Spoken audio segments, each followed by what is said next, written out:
আমাদের এখানে অনেকগুলি দেশে আছে যারা অন অ্যারাইভেল ভিসা পায় কিন্তু এই অন অ্যারাইভেল ভিসা পেতে অনেক সময় ধরেন একটু সময় যায়, কারো 45 মিনিট 1 ঘন্টা এরকম সময় লেগে যায়। বাট এই সিস্টেমটা এখন যেটা করা হচ্ছে, এই সিস্টেমটা যদি কার্যকরী হলে এটা প্রায় 10 মিনিটের ভিতরে উনি অন অ্যারাইভেল ভিসাটা পেয়ে যাবে।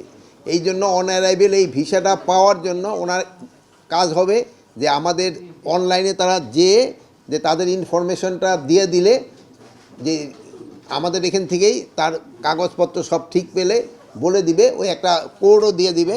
এখানে বাংলাদেশে আসার পর এই কোডটা দেখানোর পরে শুধু সে ওই তার এই ডলারে পেমেন্টটা করে সাথে সাথে ভিসাটা পেয়ে। এই জন্য হয়তো ওই সময় 5-10 মিনিটের ভিতরে হয়ে যাবে।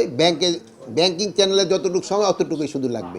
এখানে এক একটা কান্ট্রির জন্য এক এক ডলার, এটা তারা পাবে 30 দিনের জন্য অনারাইভেল ভিসা।